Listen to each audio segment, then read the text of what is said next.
Voy a durar 10 minutos, cuando mucho, y voy a explicar por qué. Cuando me fue asignado este segundo tema de exposición, dije, caramba, qué difícil hablar del recurso de revisión con la poca experiencia. Y les recuerdo que yo trabajo en la sala primera, que es justamente la que resuelve los recursos de casación, los recursos de revisión también en la gran mayoría del área civil. Una parte está bajo el conocimiento de la sala segunda. Entonces le pedí al personal competente de ambas salas que por favor me remitieran la estadística con la que contaba el Poder Judicial respecto a la existencia de demandas de revisión. Y eso, el resultado que obtuve me puso en la disyuntiva, o más bien ante el escenario real, de tener que hablar muy poco del recurso de revisión. Porque en el sexenio del 2011 al 2016, frente a 6.389 recursos de casación que conoció la Sala Primera, en 6 años, se plantearon 19 recursos de revisión. Entonces, la estadística es un 0.23% de nuestro circulante son recursos de revisión. Y si vamos a la Sala Segunda, en ese mismo sexenio se plantearon 4 recursos de revisión, es decir, que hubo años en los que ni siquiera se planteó un solo recurso de revisión. ¿A qué constatación empírica nos lleva esto? Que parece que nuestra cosa juzgada material está construida a prueba de balas. Porque al margen de las razones empíricas o jurídicas, es un recurso de muy poco uso. Esto explica por qué razón voy a pasar muy rápidamente por el recurso de revisión civil.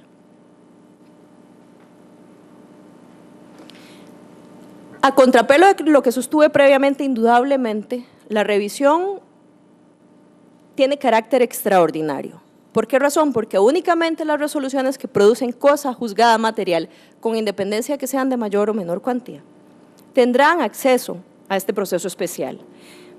Y si la casación en algún momento en nuestro ordenamiento tuvo causales cerradas, según veremos a continuación, para el recurso de revisión son todavía más extraordinarios. ¿Por qué razón?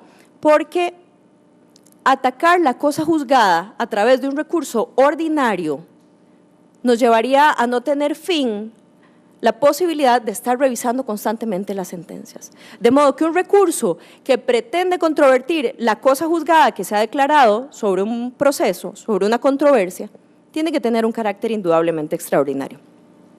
Con la reforma, la legitimación no la ostentarán solo las partes, sus sucesores, causavientes, sino que también el Código Procesal Civil establece una legitimación para la Procuraduría General de la República y para otras instituciones públicas para la defensa de los intereses de sus leyes de creación. Y diríamos, ¿por qué esto en el Código Procesal Civil? Por una razón muy sencilla. El Código Procesal Contencioso remite al recurso de revisión civil, de modo que lo que estamos viendo ahora aplicará también para el proceso contencioso. También se concede la legitimación para plantear la demanda de revisión al tercero que resulte afectado por la sentencia con eficacia de cosa juzgada, para causales específicamente establecidas en beneficio de esos terceros. Tan arraigada o tan necesaria es la defensa de la cosa juzgada que los supuestos excepcionales de control de la revisión se manifiestan desde distintas aristas, no solo en las causales limitadas que ya veremos, sino que además tiene un doble plazo de caducidad el recurso de revisión, porque las causales, cada una de ellas está establecida con un plazo de caducidad de 3 meses a partir de que la parte pueda hacerla valer, esté en condiciones de hacerla valer, sino que además se prevé un plazo de caducidad de la revisión como demanda de 10 años. 10 años después, con posterioridad a 10 años a que la sentencia haya adquirido eficacia de cosa juzgada, no podrá plantearse bajo ninguna circunstancia recurso de revisión. Ahora, otro requerimiento adicional. La parte no puede guardarse causales de revisión en el escritorio a espera de ver si alguna prospera. De tener conocimiento de causales de más de una que puede plantear contra la sentencia, debe invocarlas todas en conjunto, porque de nuevo precluye la posibilidad de plantear una segunda revisión por una causal que conocía al momento de plantear la primera. Ahora, el trámite de la revisión está regulado de manera escueta y no necesitábamos que fuera muy pormenorizado porque las estadísticas no lo sostienen. Pero se regula la posibilidad de que, según veremos, si la demanda no satisface los requisitos de admisión, si la demanda de revisión no satisface esos requisitos, el pronunciamiento que rechaza el recurso de revisión por requisitos formales, por incumplimiento de requisitos formales, no impide a la parte volver a plantearlo. ¿Qué requisitos tiene la demanda? Lógicamente, los necesarios de identificación del proceso y de las partes involucradas. Se establece como requisito la fecha del dictado de la sentencia, aunque en realidad deberíamos entender que es la fecha de firmeza de la sentencia. La causal o causales con base en las cuales se invoca la revisión, el fundamento de la revisión y los hechos que la fundamentan. Indudablemente, la prueba que le da sustento, porque todas las causales precisan de la demostración de los presupuestos fácticos y jurídicos que dan lugar a la revisión, y podría ser que la demanda de revisión se acompañe con una solicitud de suspensión de la ejecución, porque la sola interposición de la demanda y la admisión no genera un efecto suspensivo sobre la sentencia que está desplegando efectos. De modo que deberá ofrecerse garantía y la sala correspondiente deberá juzgar su pertinencia, su proporcionalidad, su razonabilidad para determinar si se dispone o no la suspensión del fallo que se está atacando. Si la demanda es defectuosa, debe prevenirse su subsanación. El código no dice con base en cuáles reglas, pero aplicaríamos las reglas de la demanda defectuosa que están previstas en la parte general del código. No establece plazos, pero aplicaríamos el plazo establecido en ese supuesto. Ahora bien, ya para ir cerrando, porque prometí que mi exposición iba a ser breve, no me voy a detener en cada una de las causales porque con una lectura de ella rebasarían por mucho ustedes lo que yo pueda agregarles, porque si ninguna revisión ha prosperado, no hay jurisprudencia con la que pueda abonarles sobre la experiencia. De modo que voy a detenerme solo en algunas que me parecen más relevantes para ver por qué razón es que la revisión es como la cenicienta o la bella durmiente de nuestros códigos procesales, particularmente el Código Procesal Civil. ¿Podrá la sala correspondiente conocer o revisar la eficacia de cosa juzgada que recae sobre una sentencia si la parte invoca que pruebas decisivas con base en las cuales se falló el asunto fueron declaradas falsas? ¿En dónde? En sede penal, indudablemente. Si por fuerza mayor o actos fraudulentos no se pudo presentar prueba esencial o se hubiera imposibilitado la presencia de la parte interesada al acto en el que se practicó prueba trascendente, principio de defensa comprometido. Si se dictare sentencia sin emplazamiento del impugnante, nuevamente garantías de defensa.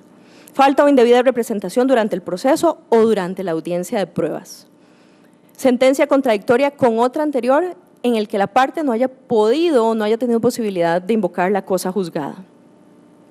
Si se hubieran afectado ilícitamente bienes o derechos de terceros. Esta es la causal establecida en beneficio de terceros que no figuraron en el proceso. Grave y trascendente violación al debido proceso. Esta es la única causal que, al igual que les mencionaba, sucede en el recurso de casación, tiene una especie de vocación general que permitiría, con la reforma, probablemente, que acumulemos mayor experiencia en el proceso de revisión. Nuevos medios probatorios, científicos o tecnológicos que desvirtúen las conclusiones de la sentencia impugnada. Si el avance científico permite destruir la construcción fáctica que sirvió de base a un pronunciamiento, tendríamos espacio para la revisión. ¿Cuál es el procedimiento? Si la demanda tiene defectos, sigue el trámite de demanda defectuosa. Si no tiene defectos, la sala correspondiente va a requerir, esto en la mentalidad de existencia física de un expediente, pero va a requerir el traslado del expediente, que como sabemos será una itineración probablemente, y luego de ello, de contar con el acceso al expediente, va a decidir si admite la demanda o no la admite. Como les señalaba, no produce efecto suspensivo a no ser que expresamente se haya pedido y la sala efectivamente lo apruebe. La admisión de la demanda da lugar a un emplazamiento de la contraparte por el plazo de 15 días que tendrá que contestar con las mismas formalidades que se contesta una demanda con ofrecimiento de prueba, y cada una de las salas deberá celebrar la audiencia de prueba que corresponda para determinar la procedencia o no de la causal. ¿Qué efectos tiene la sentencia? Y aquí venimos de nuevo a evidenciar una característica más que pone en entredicho las posibilidades o las potencialidades de la revisión para afectar la cosa juzgada que recae sobre un fallo. Porque aún en el supuesto de que la sala determine que se está en presencia de una causal de revisión, el legislador determinó un nivel agravado o más preciso de perjuicio del reparo, porque se establece que solo si el vicio es determinante, se anulará total o parcialmente la sentencia impugnada y se ordenará reponer lo necesario. Me parece que es sabio, porque si el reparo no es de tal trascendencia que incida, por ejemplo, en la construcción del cuadro fáctico, ¿a qué va a conducir? El acogimiento del recurso. Si no es determinante, aunque sea procedente, podrá no anularse.